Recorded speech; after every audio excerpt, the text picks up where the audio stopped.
नमस्कार, आप देख रहे हैं द एंगल। मैं हूं आपके साथ दीपाली माथुर। नजर डालते हैं इस वक्त की सुर्खियों पर।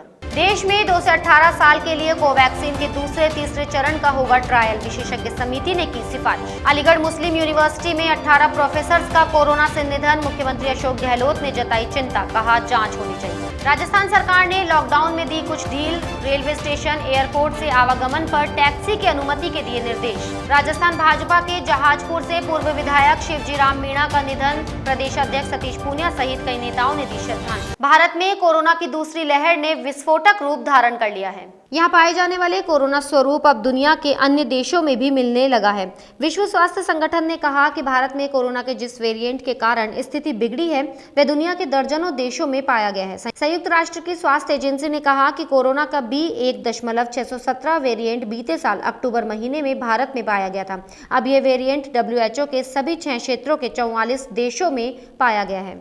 एक विशेषज्ञ समिति ने 2 से 18 आयु वर्ग के लिए भारत बायोटेक की कोवैक्सीन के दूसरे तीसरे चरण के लिए क्लिनिकल टेस्ट की सिफारिश की है। आधिकारिक सूत्रों ने ये जानकारी दी। उन्होंने बताया कि ये परीक्षण दिल्ली एवं पटना के एम्स और नागपुर स्थित मेडिट्रीना चिकित्सा विज्ञान संस्थान समेत विभिन्न स्थानों पर किया जाएगा। केंद्रीय औषधि मानक नियंत्रण संगठन की कोविड-19 विशेषज्ञ समिति ने भारत बायोटेक द्वारा किए गए उस आवेदन पर विचार विमर्श किया है। देश में कोरोना वायरस की दूसरी लहर का कहर जारी है।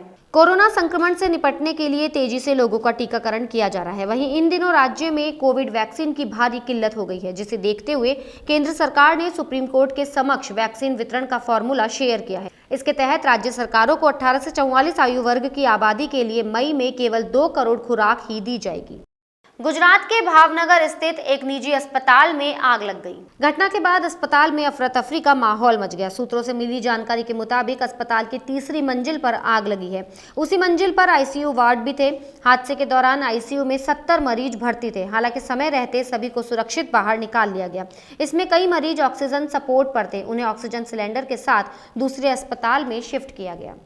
देश में कोरोना वायरस की दूसरी लहर का कहर जारी है और इस वायरस की दूसरी लहर से भारत अब भी खौफजदा है। देश में मौतों की बढ़ती संख्या से अब भी टेंशन कायम है। भारत में कोरोना से होने वाली मौतों ने अब तक के सारे रिकॉर्ड तोड़ दिए हैं और ऐसा पहली बार है जब देश में एक दिन में 4205 लोगों ने जान गंवाई है।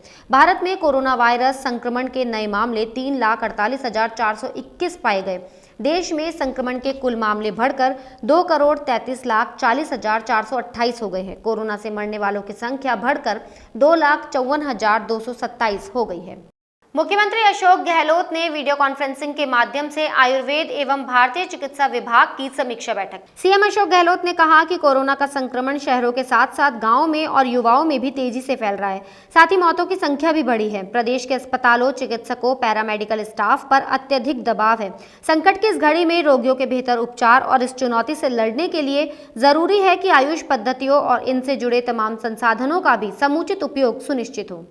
अलीगढ़ मुस्लिम यूनिवर्सिटी में सेवारत 18 प्रोफेसर्स का कोरोना से निधन हो गया। प्रोफेसर्स के निधन पर सीएम अशोक गहलोत ने ट्वीट कर चिंता जताई है। उन्होंने कहा कि ये बेहद दुखद और चिंताजनक है कि पिछले 20 दिनों में अलीगढ़ मुस्लिम यूनिवर्सिटी के 18 सेवारत प्रोफेसर्स का कोरोना से निधन हो गया है। मुख्यमंत्री गहलोत ने कहा कि इसकी जांच होनी चाहिए। ये कोरोना वायरस का कोई नया वेरिएंट तो नहीं है। उन्होंने कहा कि बने हुए हालातों में कोरोना से संबंधित हर पहलू को गंभीरता से लेना अत्यावश्यक है। राजस्थान में जारी लॉकडाउन के बीच गहलोत सरकार ने आवागमन पर सख्त पाबंदियों पर ढील दी है। अब कोई भी व्यक्ति अपने घर से रेलवे स्टेशन एयरपोर्ट और रेलवे स्टेशन एयरपोर्ट से घर आवागमन के लिए टैक्सी का इस्तेमाल कर सकता है। गृह विभाग ने संशोधित आदेश जारी कर दिए हैं। गृह विभाग ग्रुप 7 द्वारा जारी आदेश के अनुसार रेलवे स्टेशन से घर तक आवागमन के लिए टैक्सी की अनुमति होगी। इसके लिए अलग से कोई पास बनवाना नहीं होगा। दरअसल प्रदेश में 24 मई सुबह 5 बजे तक लॉकडाउन लागू है। राजस्थान माध्यमिक शिक्षा बोर्ड की ओर से आयोजित होने वाली 10वीं बोर्ड की परीक्षा पर सरकार जल्द ही निर्णय ले सकती है। इतना ही नहीं, कोरोना के बढ़ते मामलों के बीच सरकार सीबीएसई की तर्ज पर परीक्षाएं रद्द करने पर भी विचार कर सकती है।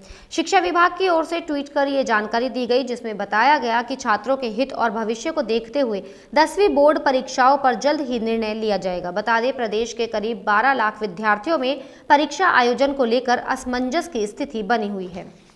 राजस्थान भाजपा के वरिष्ठ नेता व जहाजपुर क्षेत्र से विधायक रहे शिवजीराम मीणा का निधन हो गया। कुछ दिन पूर्व शिवजीराम मीणा कोरोना संक्रमित हो गए थे, जिसके बाद उन्हें उपचार के लिए भीलवाड़ा के महात्मा गांधी अस्पताल में भर्ती करवाया गया था, जहां आज सुबह उन्होंने अंतिम सांस ली। मीणा के निधन की खबर से उनके परिवार के साथ ही संपूर्ण भाजपा में शोक की लहर दौड़ गई। संक्रमण काल होने के कारण पार्टी के नेता, कार्यकर्ताओं और उनके समर्थक सोशल मीडिया के जरिए अपनी संवेदनाएं प्रकट कर रहे हैं।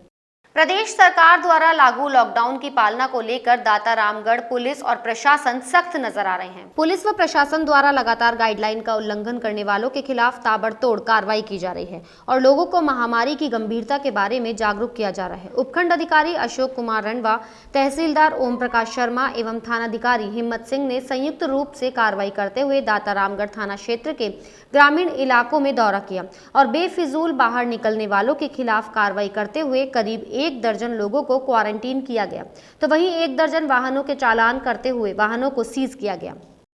राज्य सरकार द्वारा कोरोना के बढ़ते हुए प्रकोप को रोकने के लिए हर बार गाइडलाइंस जारी करती है, बार बार की है, हर महीने की है। अब लेटेस्ट गाइडलाइन के अनुसार वाहनों का, चाहे वो पब्लिक वाहन हो चाहे प्राइवेट वाहन हो, इनका मूवमेंट बंद कर दिया है।